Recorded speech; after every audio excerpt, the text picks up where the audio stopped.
Good afternoon, everybody. Or I guess if you're on the West Coast, it's still good morning to you. Or those of you that are overseas at the Open Championship, a good evening to you. It is the Open Championship week, and it is the PGA DFS Strategy Show with myself and Ben Rasa. And Ben, might be your last show of the week. We're gonna let you go on maybe a little bit of a vacation, but I'm gonna suck every minute that you've got left out of you here for the Strategy Show.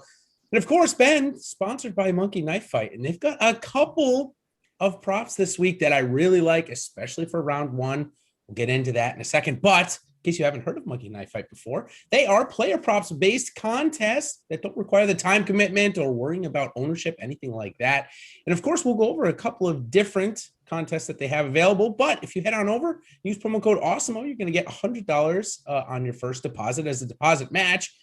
And a couple of those dollars you can use on, Ben, we're going to talk right about Royal St. George's right off the top, and how every single player that I've listened to speak about it this week has said that it's soft right now. Expect it to change by the weekend, but the area has got a ton of rain. So how I want to take advantage of that? Well, the line is set at 69.5 for round one scores. Bunch of great golfers there. I'm going to take the under on every single one of them, except for Rory McIlroy. Oh, yeah, well, now, worse. That's not to say that I don't like Rory McIlroy this week, but you and I were just talking about the fact that if he didn't have to play Thursdays, he might have already more majors than Jack Nicklaus, probably at least close to Tiger, but he does have to play Thursday. It's an actual documented thing. So do you want to join me in thinking this course, Royal St. George's, may be a little soft the first 2 days? It's definitely possible. I think we've known this and everybody knows this. The wild card is going to be the wind can neutralize it. If they can just get these wedges and short irons in their hands and they can attack these pins, there's going to be low scores. Guys are going to shoot 65 in that first day. I have no doubt about it. If it's windy, if it's 40-mile-an-hour winds, that could negate that. So I like what you're doing. I think we're going to talk a lot about today, grouping players who are in micro stacks, grouping strategies of how aggressive they can be. And then Royal St. George will try to punch back because that's what links golf is all about. Sure is. And now, if you don't want to get caught up in the round one contest, like I said, they Monkey Knife Fight also offering a line of 13.5 birdies or 12.5 birdies for the overall tournament. A couple of names that are in there: Koepka, Thomas, and Spieth. I did mention to you a little bit before, it is a par 70, so, birdies may be hard to come by. But if you go look into it, there's about 4 or 5 par 4s that I think they could have wedge opportunities into. And, of course, the 2 par 5s, both reachable. So even though there are a lot of bogeys out there, I think there could be some birdies. I'm going to take the over on all of the guys I think are going to make the cut. That includes Koepka, Thomas, and Spieth. That's the one I ironed out. That's a 4X on that prop payout if you get all of them correct. So that is a couple of the props from Monkey Knife Fight. Thanks to them over there. A couple more things on Royal St. George's, Ben. It is a par 70, 7,200 yards. So do you think that this score is going to be hard to get to, say, 10 or 11 under just due to that fact? Yeah, just due to that alone. I mean, is it possible? Yes, in the right conditions, because as we've talked about, I don't think some of the courses over there, most of the courses over there are built on defense that the elements need. In theory, you could destroy this course. I doubt we see that. I think the birdie number will be higher. It's the problem of will the winner have a couple doubles? I don't think that's unrealistic at all to think that everyone in the field is going to catch a fescue lot, even off some good shots. There's a lot of randomness in this course, in these fairways. So I think it's more about, can you limit the mistakes than can you actually make birdies? Yeah, and I've mentioned this before during majors. I love to consume content. I love to listen to all the golfers talk about it. There's a lot of different questions asked. I mean, we learned something about Jon Rahm today that most of us didn't know. He was born with like a clubbed foot. That's why he can only go as far back on his backswing as he can, because his ankle mobility is limited. I mean, I would have never known that, but a lady pressed him about it. He answered it, and it was, cool to hear. Then I heard Bryson said he wants to play with Brooks at the Ryder Cup. I don't know if that's going to happen because Brooks said the exact opposite. But with all that being said, one of the most common themes among all of these interviews was, I thought I hit a great drive and the ball ended up in the rough. That's even with the fairways being as soft as they are right now from all the rain. So that's going to happen a lot. Now, do you think that hurts somebody like Bryson DeChambeau, who is so scientific, expects when he hits a shot, it to land exactly where it's supposed to? I think somebody with a temperament like him gets, offended in a way by that. So I think that's the big mystery so far with Bryson. He's had no success at Opens. Is that just that he needs to dial it in and kind of figure out? I think there is some truth to that. I think he's a wild card with upside, but I've preached for a while, and I think you're kind of on this. The biggest problem with Bryson at times is when it gets off track, he's unable to correct it mid-round. And we've seen that result in he's going along and he makes a 10, or he's going along and at the US Open, it gets off track and it melts down to a degree that takes him out of the tournament. I worry about that, but I certainly don't worry about, Bryson being able at times to go crazy low. I think in showdowns, first round leader type things, Bryson makes a lot of sense. Just don't know 72 holes, how much risk reward you want to incur. Yeah, especially at 9,900. We're not getting, too much of a discount. I know at Carnoustie, there's that viral meme of him kind of on the back of the driving range, kind of crying or looking visibly upset. That stuff can happen at the Open Championship. You're going to hit a good golf shot and it's not going to go where you're supposed to. You're going to have to pitch out. You may not be able to get out of the bunker in one. These type of things happen. And a lot of the reasons is because you have to deal with elements outside of the actual golf course. You have to deal with the wind elements, the weather elements. And Bryson said in his press conference, he really struggles in that department. So certainly something he has to learn. All right, let's talk about a couple of other things dealing with the Open Championship. But before we do, let's talk about a couple of free premium tools and data we have going on today. For MLB, player projections are free, and for PGA Top Golfers, a great tool. Go on and check that out. One of the many awesome premium tools we have behind the curtain. And we'll go into a little bit about those a little later. But Ben, this week, 16 withdraws at the Open Championship. Wild. Huge names too. Matsuyama had to withdraw, Bubba Watson, Sung J M. Anything to note there? Do you expect any more, or you think we're past the wave? Obviously, anything can happen. Right? Yeah. I hope we're past it. I mean, it certainly has changed. Some of, Decky's firmly in play, and some of those other guys were definitely reasonable targets. Hopefully, we got the news kind of. I do think having to go across, obviously, to Europe, it helps a little bit, because if you make it there and everything's good, you would think for the most part you're good to go. It's more early in the week that we're going to get this news. We got to keep an eye on it. The other good thing, tomorrow night, you guys, because I won't be there, but your show will be only a couple hours before lock. So the news, there's not going to be that big of a gap between, getting you guys the information out there and when the tournament actually locks. Yeah, very true.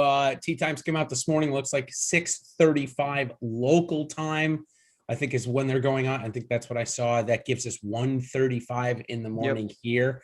I think that's when it's going to be. So we'll be, pretty darn close as you can get to having people still be awake. Of course, I'll still be awake. All right, let's go on to talk about some royal winners here. And of course, I like to do our segments here with a little bit of touch to the golf course or the tournament that we're playing in. Above 9,000 this week. That's kind of the area we're going to focus on for DraftKings. There's only 3 golfers that have won an Open Championship: Jordan Spieth, Louis Oosthuizen, and Rory McIlroy. Let's talk about McIlroy. I gave you a very interesting stat before we came on that after a miscut, he's actually played quite well. In fact, after a miscut, he's won 3 times. And most recently, he's come in the top 10 8 of 9 times after a miscut. So, Ben, do you want to buy into Rory McIlroy being able to turn it around on a dime? And is he a golfer that you would pick above everybody else to do exactly that? So, when I initially got into the week, I was kind of neutral on Rory, and then shocker, I know it's me, I'm starting to kind of gravitate towards him. And yeah, he wasn't good in Scotland, but he wasn't terrible either. You just mentioned, I think, something that's very relevant, that Rory, he can find his game quickly. He knows who he is. Obviously, Rahm is the favorite. He should be the favorite. He's also double the projected ownership that we have right now. So you're getting a major discount if you want to go to Rory. You got a slight savings as well. I feel good about it. He's got a good Open record. He can do it. He's got to avoid some of the mistakes. It's not to say that I'm targeting Rory and nobody else, because that is not true. But Rory makes a lot of sense. I'm not worried about the slip up at the Scottish. Talk about Louis Oosthuizen next, then we can chat a little bit about Spieth. Louis has done everything but win recently. They got him priced correctly this time. We don't get the discount of 8,000. So we shouldn't have to worry about ownership all that too much at 9,300, Ben. So is he going to be a focal point of your lineups, or do you think that this would be a time to get off of him given his price? It's scary because I keep saying how many times in a row can this guy continue to gain strokes putting? And again, I mean, and again. I've never seen anything like this. He gained another 7 at the US Open. He hasn't lost strokes putting since on the PGA Tour. We have strokes gained data. Louis has not lost strokes gained putting since August of 2020. I mean, that's ridiculous. That's unheard of. It really is. The best putter in the world. He absolutely is the best putter in the world right now. And that is just so shocking. But this is also a guy that has a great, he's a winner at St. Andrews. He's a runner-up at the Open, as he is everywhere else. I like it. I will say, though, a lot of the value with Usti is normally he's 3% owned, no one is on him, and he comes out of nowhere. This is the opposite of that. He's priced to the premium. People like him. So it's a different kind of build with him. I don't think I'm nearly as high as I normally am on a guy like Oost. Yeah, I think it's the combination of everybody liking him plus the premium price, right? Yep. Last time, at when he was 8,000, 20% owned, he got it done, came in second place. This week, it's both those. 8,000 is a value opportunity there. This, you don't have a value. If you put Oosthuizen in, realistically speaking, you can really only get, say, Spieth and one other guy in the 8,000, or going up to Rahm or Rory. You can really only get one of those guys in with Usti, which is different. Now let's talk about Spieth, the other winner of an Open Championship in this range. In fact, if you look at the Open, this is probably his second best major. 7 for 7 in cuts made, never missed one. 3 top 10s, including the win. It's just his style of golf. It is such a reliance on short game and being able to make par or make a bogey out of literally the driving range or wherever it may be. 9,700 and possibly the most popular player on the slate. Ben, are you chasing it? I think it's no question. I obviously am. I think he's going to be the most popular player on the slate. I think that's probably warranted. And I'll go as far as to say, I think long-term, when we look back on everything, that the Open will be Spieth's best. I think this suits his game better than Augusta, honestly. It's just built for the way he plays. He's the opposite of Bryson in so many ways, where he's creative, he's artistic, and Bryson's very robotic at times. And I think for the Open, Spieth is able to work out of those crazy bounces and do, shape shots and do things like that. The strokes gain data is ridiculous. He's gained strokes across the board in all 4 categories in 3 straight tournaments, in 5 of 6. Everything is clicking for him. He's going to be very popular, though, and I get that. He's the guy that I mention this all the time. You could start with him, but he also could be your second man in, so you get a double dip in ownership. Yep. I still like him, though. I think JT is very interesting as well, so you have options, but Spieth is checking all the boxes. He really is. I've got JT kind of slotted in with DJ and Koepka next, but let's talk about JT since you brought him up. The crutch undeniably has been his putter this year. Yes. So a nice piece of fact, he threw in a new shaft, not a new putter, a new shaft to the putter that he won, the PGA Championship with at Wells Fargo. And results seem to almost click instantly. Last week at the Scottish Open, he gained just about a stroke, but also gained a lot around the green, which over here, Scottish Open, here this week at the Open, a lot of the times it's using a putter, keeping the ball on the ground. So given those stats, we know ball striking has not been a problem for him. Are you more inclined, given the price discount, to go him and Spieth to start your lineup? Yeah, I think that makes a lot of sense. And you talked right at the beginning, if it is in fact very soft conditions, I think JT might be one of, if not my favorite play. This guy is unstoppable with short irons. Now he's got to convert the putts, as you mentioned, but I absolutely love his abilities on the approach game if this is target practice. So he makes a lot of sense. He's very reasonably priced. I think he's going to be reasonably owned. What can, even in the betting market, he's north of 20-1 at some places. I think that's a very appealing outright tag. I do too. It's kind of hard to start with, anybody else, especially in the betting market at 20-1. You're getting both Thomas. Spieth is really close to that number as well. So yeah, I totally agree. Now let's talk about Koepka. Watched his interview. It was good. It was actually enjoyable to watch. He answered all the questions that were asked of him in pretty good detail. And he was very honest. He said he doesn't really like this golf course at all. He said that it's one of his least favorite on the rotation. Said next year is his absolute most favorite place to play in the world, St. Andrews. So just keep a note on that. But he said it shouldn't affect him playing well. He still expects to play well here. It's just that he said he doesn't like blind tee shots or blind shots into the green. He likes to see where it's going. Do you believe him that it doesn't impact his play? Number one. And number two, do you think you need to play him given his price tag of, I believe, 10,700 this week on DraftKings. Definitely don't think you need to play him. Listen, Brooks has shown for a long time now that when the lights shine the brightest, he comes to play. He's a good links player. We've seen that he's got a lot of experience over there. He went that route very early in his career, and I think that helps you at the Open. But you're talking about him versus Rory, him versus Rahm, him plus $1,000 versus guys like Spieth and JT. That's where it gets a little tricky. My plan with a guy like Brooks, I don't know honestly if I'm going to be able to do this, would be to cancel him, come in around the field. I don't think I'm going to get major leverage over. I don't want to devote, 1/5 of my portfolio to a guy like Brooks this week. It's tricky though. He shows up, and we saw it at the US Open. We saw it at the PGA. I still think there are better options ultimately than Brooks Koepka though. One of them could be Dustin Johnson. He is $300 cheaper, but his best performance at an Open was 10 years ago at this exact golf course where he came runner-up in that event. That was with an out of bounds on one of the last days. I mean, obviously very young in Dustin Johnson's career, but why do you think he struggled kind of since then? Nothing what we would expect from DJ in terms of finishes. I mean, I know he's only won, 2 majors now. The Open hasn't even been really close since 2011.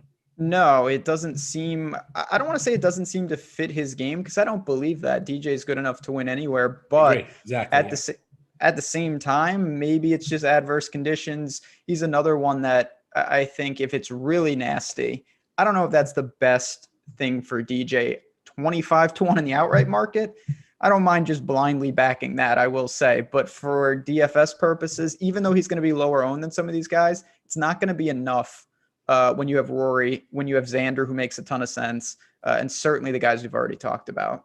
Yeah, no doubt. So one last thing before we get to Xander, on Bryson. I put out a tweet that said, listen, he's playing with Spieth, he's playing with Brandon Grace. Obviously, in my opinion, for Bryson DeChambeau right now, there is not a better golfer for him to be paired up with than Jordan Spieth. He's friends with him. They've made it clear that they're friendly. And because Spieth is a huge name, the attention may come off of the Brooksy chance, if you will, especially if a Spieth is in the lineup. So all that being said, with expected conditions of wind being in the 20 to 30 mile an hour range, do you see value in the missed cut equity department from Bryson DeChambeau? I mean, I think this is a tournament. It's different than the US Open, but you see all the time, big names are going to miss this cut. I will say it's slightly easier to make. This is top 70 in ties, which helps a little. But the difference, and I said this yesterday, but I want to repeat it. At the Masters, you have former champions, guys that are very, very old that get to play.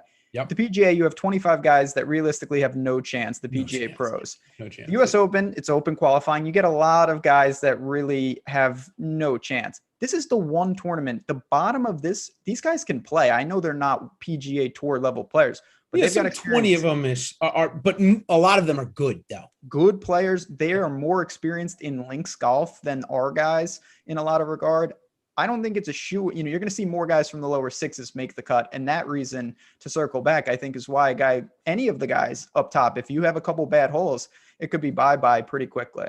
Yep, it sure can. Okay, let's talk about Xander. He's ditching the arm lock method in his putting. It was an experiment that lasted a couple of rounds. He did okay with it. Do you think, however, that this signifies a greater problem in Xander Schauffele's mental capacity with his putter that is preventing him from winning? And if that's the case, is he really going to break at an Open Championship? Yeah, I do worry about guys trying to find any part of their game at an Open Championship. I think that's a dangerous game, but I'm hoping his ball striking is ridiculous. We know that he can play. I'm kind of indifferent. I never get Xander right, let's be honest. So no matter what I say, it's just not going to work. But flat 10, I think he's a fair price. Spieth and JT to me are a little more obvious, but I'm hoping that Xander's formula to me is hold it together with the putter and just lean on your irons, because when he gets going, he's improved his around the green. He's a 4-tool player, for lack of a better term. He's kind of the newer Louis Oosthuizen generation. He's competed, I think, almost at every major, maybe not the PGA, but I know he competed at the US Open that one year. I know he was second at the Masters and second at the Open Championship a couple of years ago as well. So Xander can certainly get it done. I just think at 10,000 for me, I think he's going to come in around the ownership of Rahm and Spieth, maybe even higher than JT. I think I'd rather just dip down. I'm taking the fade on Xander in part of my top 5 videos. He is my number 1 fade for that reason. Another reason, I just think that I would rather pay $400 and get DJ, or I'd rather pay $900 and get McIlroy in my lineup. I feel more comfortable there, given that we haven't seen them really messed with their, their putting grip. Although DJ changes his putter every single day, that's kind of standard for him. We haven't seen Xander do it at all. So, all right, let's move down and talk about a couple of other golfers in this range before we move on to some sandwich values. And the guy I want to talk about is Collin Morikawa. Last week was his first time on Links Golf. That really kind of struck me, Ben. He said he struggled to get firm contact because of how different it is hitting off of these fairways. We know Morikawa relies on his iron game. So does that make you have to fade him this week, no matter how good he really is? Clearly, it was a problem last week in Scottish Open. I do worry. He's someone that I have in a specific bucket if it plays really soft. I think that Collin Morikawa then is certainly playable because he can just go right at these flags, and his iron game is better than anyone in the entire world. I worry, though, if it's not that, what's going to happen? And, his putting at times has been really suspect. You just mentioned kind of his comments after the Scottish. I think he's someone that realistically, they're all great players. I'm not nearly as high on him as maybe some other people are. Yeah, and listen, I'm definitely maybe one of the OG Collin Morikawa players. We haven't seen him in an open, and an open test all parts of the game, including mental, and we don't have a mental strokes gain category. But I don't know where I stand with Collin Morikawa in that department. I would rather play either Patrick, and we'll talk about them here in a second. But before we do that, I want to, of course, make sure everybody knows that one of the best ways to learn about all the free premium giveaways that we have over here at Awesemo is to like and subscribe to our channel. There's a little bell right up on the top of the YouTube channel. You can go on and hit that. And of course, check out all of the free tools. I already mentioned the Top Golfers tool that we have going on. And if you want to join us on the Awesemo Plus side, want to try out all of the sports we have to offer, use the promo code PGA DFS Strategy Show. That's all capitals.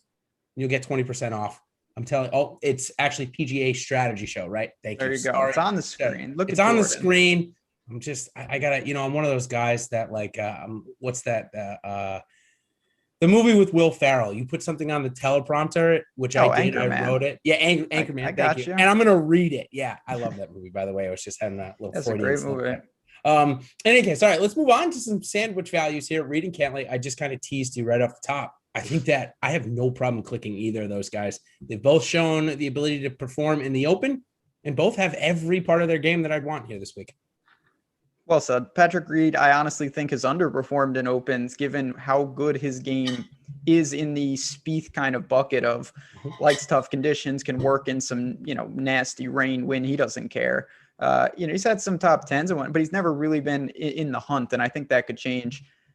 Your boy, Patrick Cantlay, is one of my favorite plays, but even more than that, he's my favorite bet on the board. He's 33-1 to win. That is a great number. He's got everything that I want. Good player, well-rounded, it's got experience.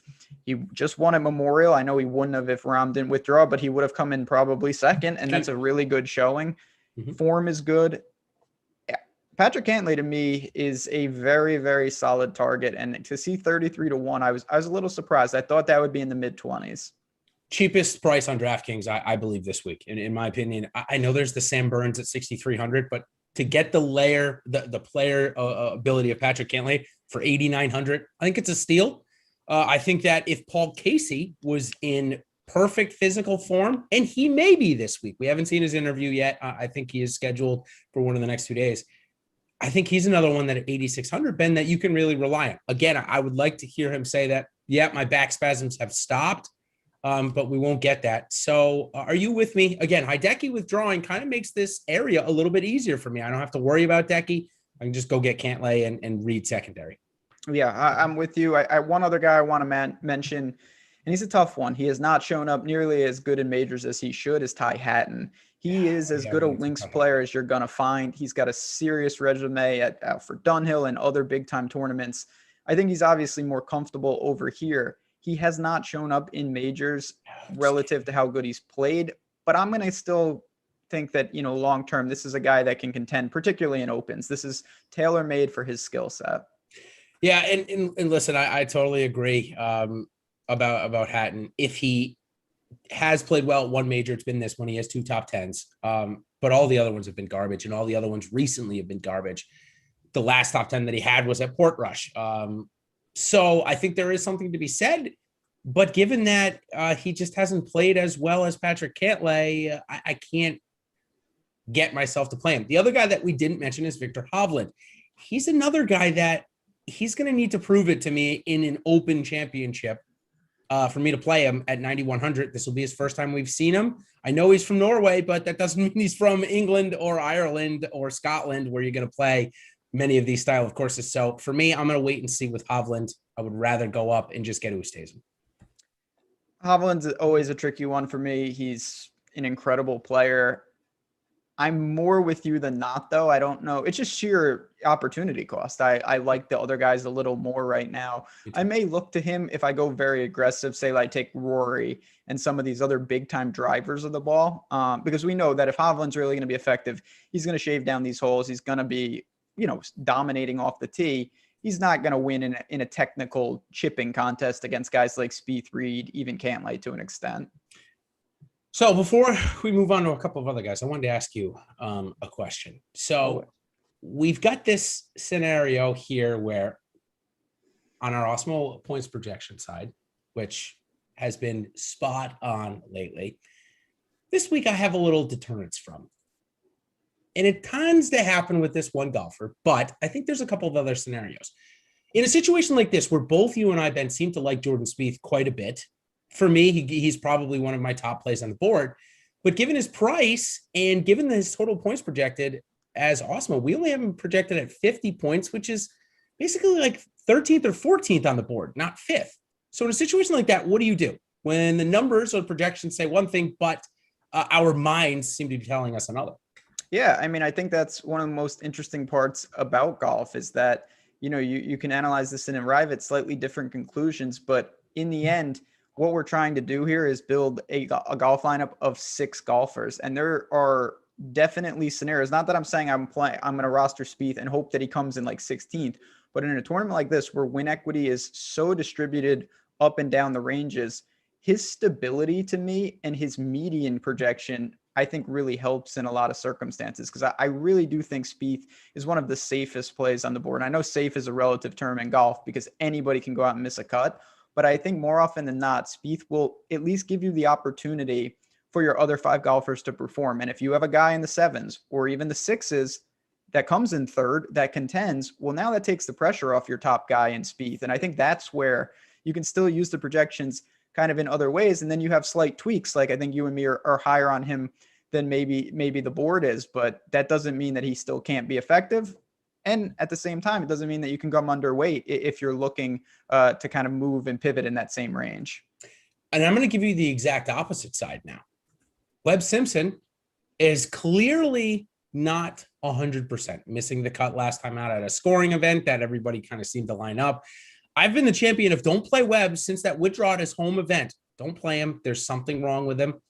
But the projections may not have caught up to that yet. So do you want to write off Webb Simpson this week like I am again, or do you want to try and trust the projections one more time?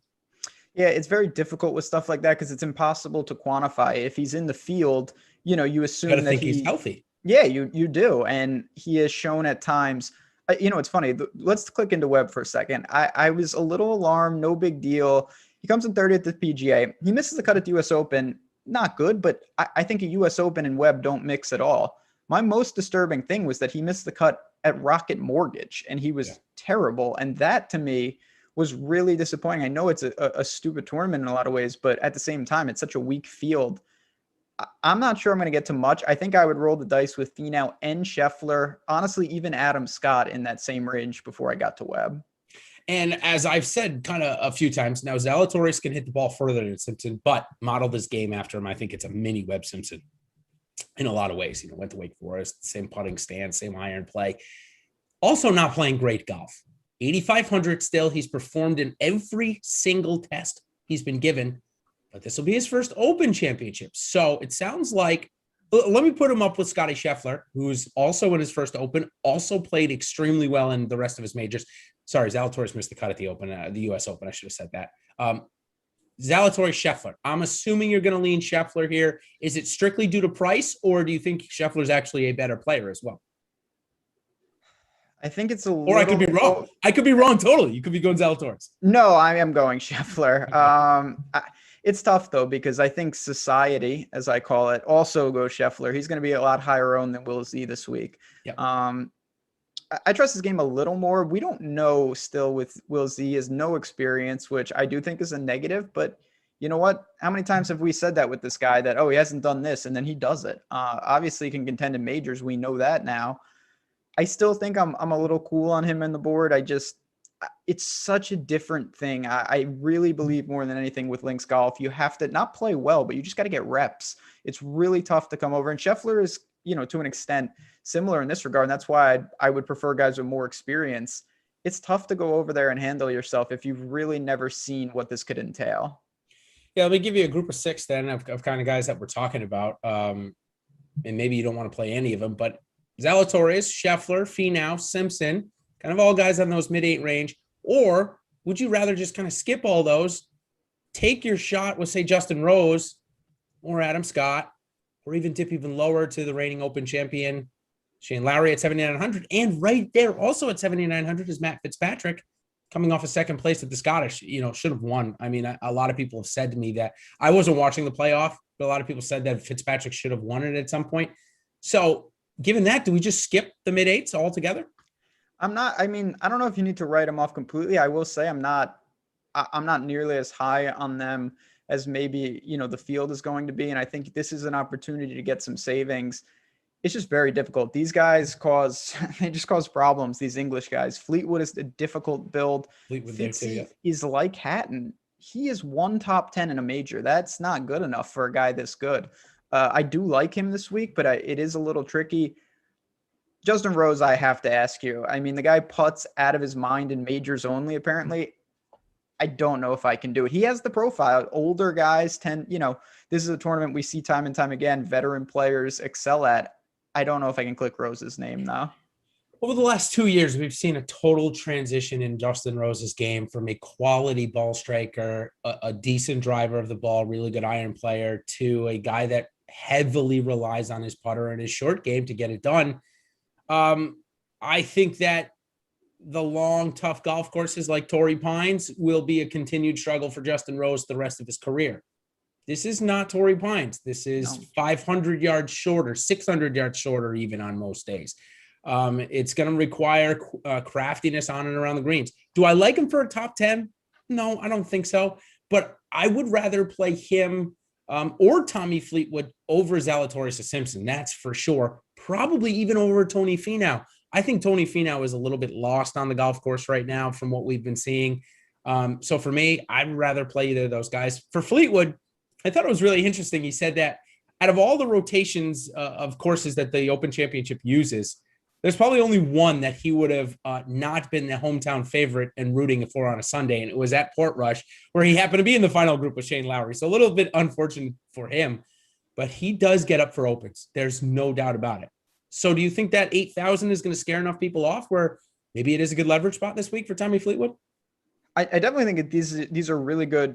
We're talking about multiple milli makers out there. These are the type of plays that can make it because these guys can win tournaments. They can hang in. You're not going to have serious ownership. I think I'm going to throw Adam Scott in the same mix. Yeah, same bucket. Yep. I think that he's putting unbelievably. And if he can correct his ball striking, which long-term is ridiculous, he's got a good open resume. He can absolutely contend here. He knows what he's doing. I don't know. Cash, I think all these guys are probably passes. But in tournaments, pairing them up as your third or even fourth guy in is a fantastic move, in my opinion. Absolutely agree. Lowry and Fitzpatrick, we already talked about. I think you and I both agree, going to be very, very highly owned and popular. Both are playing well. Both are perceived to be good values. So it kind of leaves the Aussies that are up next as a little lower owned, maybe pivot plays. Do you like Cam Smith or Mark Leishman over Fitzpatrick or Lowry, or even more so than Adam Scott, their other countrymate. Or I'll throw the fourth one out there. Buzz Lightyear himself, Jason Day. I knew it was coming. I swear to God. So I'm not going to go on a tangent, but I will say I was watching some old videos of ours last night from shows in 2019, and the British Open with him in 2019, where he bogeyed 5 or 6 holes in a row to miss that cut on the number. It still stings. I swore I would never go back, but he has flipped the putter a little bit, and that is why we see a 10th and a 14th in his past couple tournaments. Like Paul Casey, if he said, I feel great, I feel healthy, I'd probably get there. I'm just so nervous about where he's at. I think he's going to be in the pool just because he's going to be very low owned. But it's hard to trust him. I mean, he's time and time again, like Ricky, he just burns you. I would say this: if you're going to play Paul Casey at 8,600, play Jason Day at 7,600 as well, because you're not playing them for the same reasons, and you should be playing them also for the same reasons, in my opinion. Day has looked pretty good when he's actually decided to play all 4 rounds, or not been hurt or whatever. We know he's got back problems, but honestly, you can't dislike him in this spot. So, okay, a couple of other guys that I want to talk about. Joaquin Niemann. Ooh. People are going to love this guy. Coming off a second place finish at the Rocket Mortgage. Guy's only 22 years old. It'll be his, I believe, his second or third Open. Results have been terrible. And I think you and I both know why. The weakness in his game is around the green and the inability to save par when he needs to. And it really hurts him in this tournament. And I think it will again. I don't think he's ready for this tournament specifically. I would rather take the way under on the 15 to 20% projected. Biggest issue I have is the ownership. I think Niemann is a guy that is underrated in general. I think he's going to be extremely good for a very long time. Me too. Yep. He's starting to get it with majors little by little. This one is the last one to come, though, because this is completely opposite of everything that he does well, which is tear apart a course where it's score, score, score, like Rocket Mortgage. This is not that. I like Niemann in life. I just don't see how you lean on a guy, especially if it looks like it's going to be windy. This is a good to miss the cut bet, I think, because this guy around the green is just not there yet. I love his scoring. I think he's live to outscore his placement points if he can get through the cut, but he's a serious, serious risk when you look to roster guys. I would much rather play Answer and some of these guys with more experience. Since their Masters win, Dustin Johnson and Sergio Garcia have both been dreadful at majors. Now, Dustin, obviously, a little bit more recently. Sergio finally made a cut at the U.S. Open. Prior to 2018, his Open Championship record was actually his best major. So does that make you buy into Sergio Garcia this week, or have we just not seen enough to get there? I mean, once you say that you might play Jason Day, you can really sink to any depth. Sergio's ball striking, listen, it always puts him in the conversation. His putting is abysmal. But at the same time, I still think that these guys that have been in so many adverse, he's played the Open for a decade. He knows what he's doing. Different type of build. I think he's more in the Hovland bucket than the Spieth bucket and the Reed bucket. But I have some use for him at 7,600. I think he's a fine price. You just worry about the short game because when he doesn't putt, he's virtually unrosterable. A guy that really just doesn't putt barely ever, and if he could, maybe he would have a PGA Tour victory. Same price as Sergio, Abraham Answer. Do you like him here? Listen, Akiwa, which I would say would play a little bit more like this, certainly than the U.S. Open did. He came through on Sunday with one of the best rounds of the week. So Abraham Answer, 7,600. I wrote down on our pre-notes that it's an interesting debate because I'm not sure what to do with him. 7,600 seems reasonable, but I don't know if this is a good spot for him. I would think it would be. I'm really not sure. Take it away. It's a tough one. I'll say this. So this guy, he's only played a couple Opens and it has not gone well. Yeah. I think unlike Niemann, he's much more primed to make a leap. Does that mean he's going to contend? Probably not. Yeah. But making his first, British Open cut, I think is more than, doable here. The form has been great. He's accurate off the tee. His game is much better than he has been when he played in 2018 and 2019. And he's putting. He's gained strokes putting in 5 of 6. So I have no problem with Answer. I think he's a pretty solid target in the mid 7s. A couple of other targets that you could use in the mid 7s are the ageless wonder duo, Phil Mickelson and Lee Westwood, 150, 148, having their best seasons in certainly 5, maybe even 10 years. Can you play either of these guys this week? And is this one of the last chances for Lee Westwood to change his career? Yeah, I mean, I would love to see Lee Westwood get one, and I think realistically, that's probably unlikely at this point. But you know what? I never would have thought he could compete at the Players, and he's shown it. And I like Lee Westwood. And this is I think you would agree, this is the one major where some of the guys maybe on the back end of their careers can hang in a little bit more because it's more technical than brute strength of a U.S. Open, things of that nature. So I don't mind Westwood. I don't think he's a priority for me. Probably will try to get up to some of the guys we already talked about. And then I cannot wait to ask you, when I saw the pricing, you're the first person I thought of, Daniel Berger at 7,400. Is that enough to entice you? I know you're not the biggest Berger guy, but man, that is a pretty cheap price tag. He played like he was 7,400 at the John Deere Classic last week. So for me, it's an easy fade again. I hope everybody loves it. Jump on Daniel Berger, everybody. Go ahead and play them. Listen, in the PGA DFS realm, we do compete against each other. So sure, go ahead and play Daniel Berger, everybody, if you'd like to. I would much rather play, and this is the notes that I have on here, loaded at 7,300, 7,200, and 6,800. I can give you 15 names right there on those prices that I'd rather play over Daniel Berger. One of them being Harris English. I would rather play English over Berger. I would rather play Brandon Grace over Berger. Are there anybody in this range? In fact, I'd even rather play Ricky Fowler over Danny Berger right now. That's my line. Maybe that last line is a little stolen from you, but are there any other guys that you would like to play over Danny Berger this week? So I definitely like Berger more than you, but he's going to be really, really popular. Yeah. Brandon Grace is the guy that I've kind of zeroed in on. I think that he's built for this. We've seen it time and time again. Majors, difficult conditions, keeps the ball low, link style, checks all the boxes. I'm going to hang on with Russell Henley. I know he's not known for someone, but for opens, but he hung in there nicely at the U.S. Open. I know he fell a little on Sunday, but still just to be in contention. He's gained 3 straight with the approach, 3 straight with the putter. This is the type of guy, when I look at, one of my favorite tools, our unofficial world golf rankings, Russell Henley always stands out as a guy that's undervalued by the public. And I think that Alex and you and the whole team have done a great job in kind of alluding to some of these guys that on a macro level you can buy into. I might have some Henley shares this week in some key things, and I think that he's a risky but reasonable target.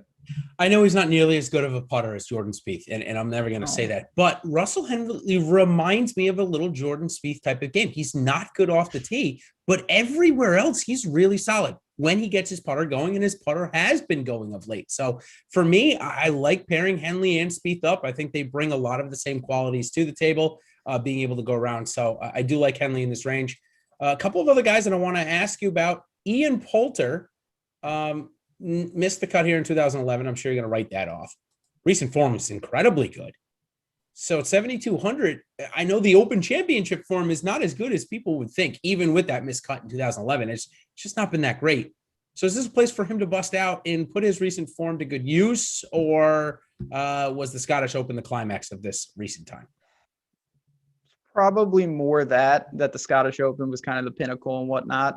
But I mean, Ian Poulter is someone that he's very crafty. Again, he fits a lot of what we want. And I think it's obvious. I mean, he's English. He's got links experience more than enough, more than most. But I still think that the guys we talked about probably fit a little more. I do want to say, though, not to transition the show too much. Yeah. We have a special guest in chat, Dave Lochran. Lofty has made it into the golf streets. Good to see our friend there. And I do want to say, while he's here, You may have not been seeing him a ton because he is in the lab doing a ton of fantasy football content. And if you don't know, one of our big announcements here is that we have a new YouTube channel that is focused exclusively on fantasy football, the Awesemo Fantasy Football channel. You can just search Awesemo Fantasy Football channel, come right up, subscribe over there too. I know people obviously are in the golf streets and the MLB streets sweating the All-Star game and whatnot, but these drafts are coming fast and furious, whether it's best ball, season-long, dynasty, and there is a ton of content that we are doing. We're getting the edges on some of these big-time players over there. There's been some awesome videos already by Lofty and Matt and the whole team. So get on over there and take advantage of that because the season is going to be here. It's less than a couple months. It's crazy how fast football is approaching. So definitely wanted to get that out there to the golf streets because I know you'll all be, sweating football soon enough. Yeah, next couple of weeks there'll be camp starting and ridiculous people reporting and getting injured and all of that stuff. So yeah, absolutely check that out, Dave. Thanks for joining in. Another thing that I just saw in chat, we're in the range. Two golfers I want to bring up. First one is I saw in chat Bobby Mack. Let's talk about him. Guy hasn't missed a cut in a major since he started playing in them. Really good. Open Championship, came in the top 10 last year.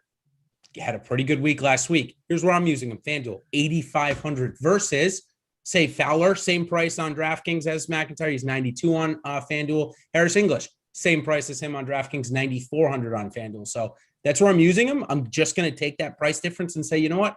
I like Fowler. I like English just as much. I'll use them on DraftKings. I'll use Bobby Mack on FanDuel. I get my exposure. Ben, you and I talk about that a lot, and this is one where I'm really going to use that price difference to my advantage. We talk about it in betting all the time, shopping for that value, getting the best line. It applies to DFS too. Like if you like a guy, obviously you can use them across sites, but why not take some of that? And sometimes the ownership doesn't travel with him. So totally in line with that. And I just think there's too many targets for me, with Harris English. Ricky, I'm sure I'll have some shares. We've mentioned Grayson Henley. Norin is there. There's just a lot of guys in that same range. And I'm not sure that I'll have a ton of Bobby Mack on DraftKings. I think it's just too crowded. 5 euros that I want to ask you about. A couple of them are definitely surprised that they're priced in this range, but they're coming off of a win in a second place last week at the Scottish, that being Thomas Dietrich and Min-Woo Lee. We also have Guido Migliozzi, who's on a run of form, Martin Keimer, who's on a run of form, and then lastly, Lucas Herbert, who is on maybe the best run of form of everybody. 5 euros, rank them 1 to 5 for me, Ben. Man. Is it crazy if I say Lucas Herbert is my favorite potentially? I think that's totally fine. I mean, this guy is playing serious golf right now, and I know his name has popped up a little bit, but I see it, and I think that these guys, you want to be careful with all of them. I don't think you're going to need a ton of ownership, but these guys can play, and even a guy, I believe he was a late ad, Andy Sullivan is playing some good golf right now. I know he missed the cut at Scotland, 12th in the Irish Open, 5th at the BMW International, which is no joke. This guy's got open experience. He's a veteran of the tour. I don't think it's crazy to play Andy Sullivan this week. 2017 was in the winning Millionaire Maker lineup that had Spieth and Kuchar in it that year. So obviously has some Open Championship experience, no doubt about it. So for Herbert, I think it's Herbert because Bear is the other one, Benjamin, who's also in this tournament. This is Lucas Herbert. Okay, let me ask you a question about him really quickly. PGA Championship came in last, but put up 52 points, which ended up being like top 25. So given that, and then you look at the recent form at 6,800, would you rather play him, who's untested, or Keegan Bradley, who's certainly been tested and actually played well in Open Championships? It's something I was debating. I've been able to play them both in certain lineups, but I did have a one-off lineup. I was going back and forth between the two. I think I'm leaning recent form and would go Herbert, but even Bradley's playing decently well recently. He is. Keegan's doing his thing. I think this is where you want to work backwards and try to anticipate, and it's very difficult, what exactly we're going to get. I don't think Keegan is built if this flirts with even par winners because, having those 6 to 10 footers for par are very difficult. Now, if he can lean on the ball striking and he can attack, I have no problem with that. And credit to Keegan, his short game has been a little better. His putter is still absolutely abysmal, but I think that's where you got to look. Matt Jones is there. He's another good win player. as an extreme sleeper. His form is really bad, but also at 6,800, by the way, we haven't even talked to anybody else. And then as funny as that works. I'm contractually obligated to mention Griot. I would just say be careful, particularly if it's windy. I don't know if I do know this. His scrambling is not good enough to compete. He's going to need to do it all tee to green. It's a dangerous game, even at 6,700. Yeah, at 6,800, I got a couple more guys before we get into our Curious George bombs, if you will. Richard Bland, 68 at Cameron Tringale, 6,800. Now, Tringale has been nothing since PGA Championship, but Richard Bland held the lead at the U.S. Open for quite some time. Played well again last week and even 2 weeks ago at the Irish Open. So this guy's hard to pass up. I'm not going to lie to you. I can't believe that we're talking. I would have said I was super happy to see him win. Never thought he would be mentioned on a show ever. And this guy, credit to him, has just followed up that British Masters with several more impressive showings, in my opinion. And for him to be in the conversation at the U.S. Open for a little was nuts. He is in play. It's crazy to say that, but that just speaks to the links golf and the Open in general. These are the type of guys that they're so crafty and they know what they're doing. Again, not saying to play them all, but if you wanted to play Richard Bland, I would not fault you at all. So most of the guys that we've talked about here are going to be the bulk of our lineups. Now, don't get me wrong. In our last section, we'll talk about some Curious George bombs, which may make a couple of our lineups. Of course, the guys that we talk about, they're going to make up the most of it. If you want to know exactly who we're playing and what contest, well, Ben and I give that away, of course, in some of our articles. And, of course, in our Pro Plays, which is a tool that you can use to find out our GPPs, how we rank them. And a great way to win an Awesemo Plus Platinum Pass, get behind the curtain, if you will, is by reviewing one of our podcasts. So let me tell you about that. All you got to do is go to one of our shows, even this show, Ben. You can go onto your favorite podcast provider and watch it. You don't even have to look at our ugly faces. And here's what you're going to do. You're going to go listen to it. You're going to give us a 5-star review. Leave your Twitter handle or your Awesemo username included, and you'll be eligible to win a month of Awesemo Plus. Just like that, a winner is awarded every Friday, and your reviews are eligible for up to 1 year. This is a simple and easy step and one of the best ways you can go and win an Awesemo Plus Platinum Pass. So go ahead and do that. Again, all of our content that you can find on YouTube will also be in your podcast network. So great way to do that. All right, let's move on to some Curious George bombs. Ben, of course, I'm just, taking a couple of the things and making it fun. A guy that I am curious about this week, you and I have talked about him a lot lately. Can Chez Reavie take his, say, Pebble Beach form and translate it here to Royal St. George's, or is the Open Championship going to be a little too much to ask for? I definitely think it's possible for a guy like Chez. He's, as you always mention, a form golfer, and we've kind of identified that he's in form, and he's been playing pretty well. He's made 4 or 5 cuts. He's gained strokes on the approach in all 5. The problem is he loses strokes putting in 4 or 5, and I think that's going to be, like most, what you're going to need to do here. You're going to need to hole some putts. So he hasn't done anything in Opens. I think this is probably his best chance to do something, but at the same time, I don't know if I'm going to click much Chez Reavie in my lineups this week. No, I don't think so either. I want to bring up 3 Euros that I forgot to bring up, and chat just reminded me of them. Alex Noren, the Open Championship record, yes. I'm sure you've seen it. Incredibly good. He missed the cut last week. Not concerned about that. John Deere Classic, both you and I said, I don't think we like him this much. And the other one is a mini Brooks Koepka, but with a win at this event, and it's Francesco Molinari. The guy just gets up for a major championships. Ben, so Molinari, Alex Noren, and Danny Willett.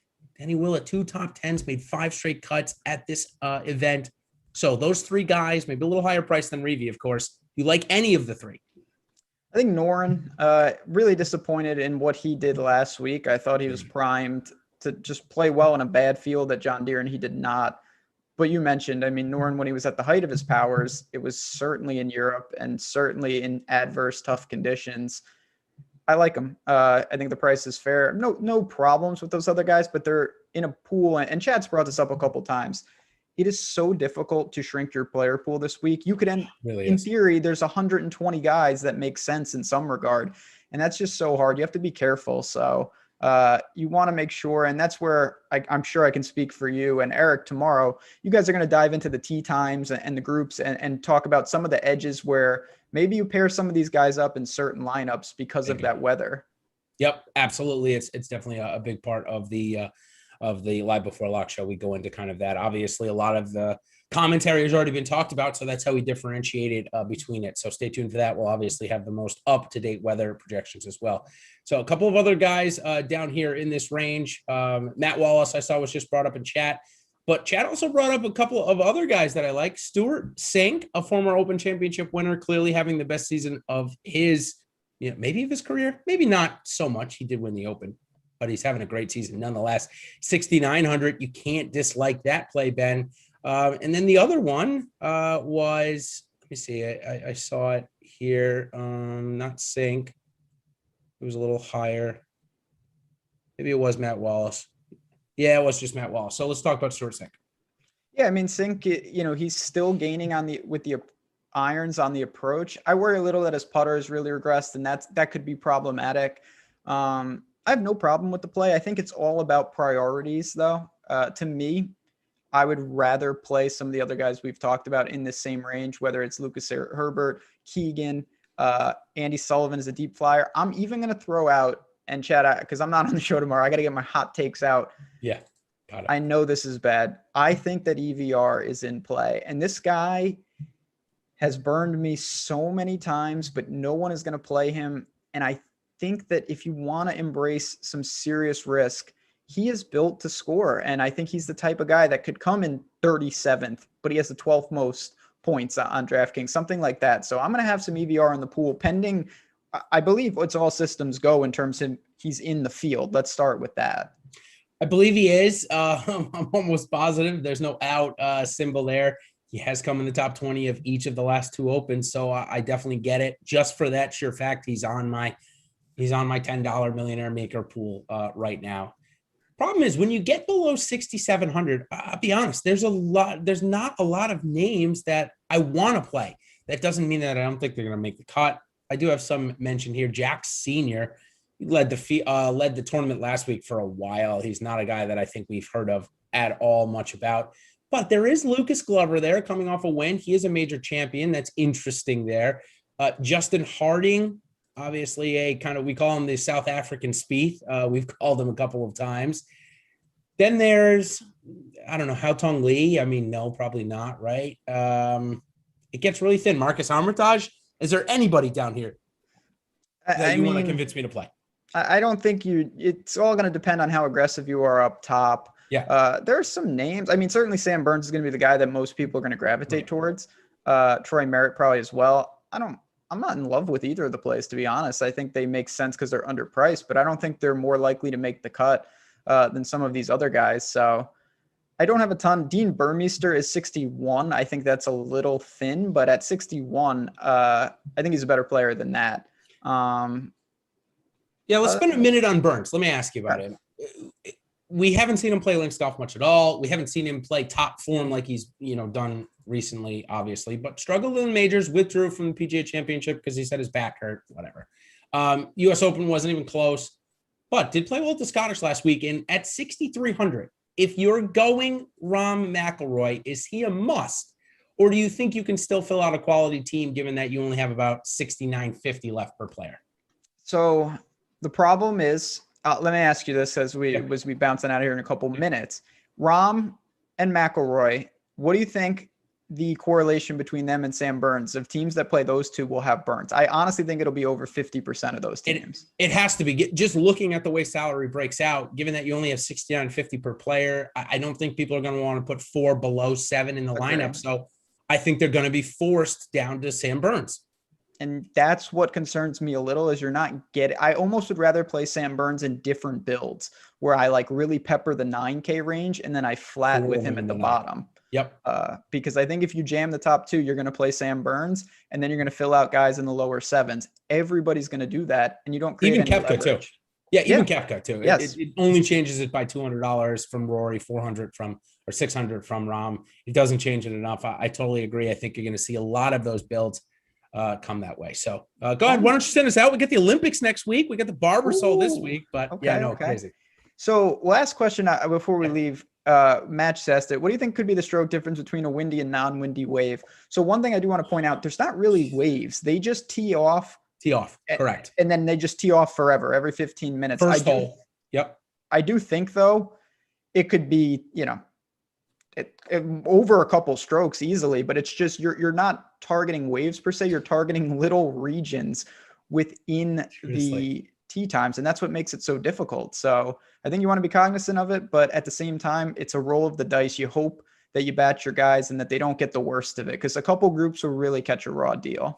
Yeah, and to be, to go just a little bit further into that, the first 2 days at the Open Championship, more so than any other tournament we play all year, any major, any regular tournament, it is so luck-oriented, trying to pick out the 2 hours that'll have the best conditions of the first 2 days. That's obviously how to get the 6 of 6 through, and it can flip on a dime. I was telling Ben the 2017 year, Justin Thomas was third after day one, missed the cut after day two. So much can happen at this tournament with the wind elements. It just doesn't happen anywhere else. So it makes it the lure all the much more fun. Plus overnight viewing, get your Peacock subscriptions ready. You'll see all of the tournament on that. But Ben, next week we do have the Olympics, a 60-man field. It'll be fun to break that down. But good luck this week, everybody, at the Open Championship, or the British Open, I should say, whichever you go by. And, of course, join Eric Lindquist and I tomorrow night. We're going to break it all down on the Live Before Lock show. So until then, everybody, good luck, and we'll see you on the other side. Cheers.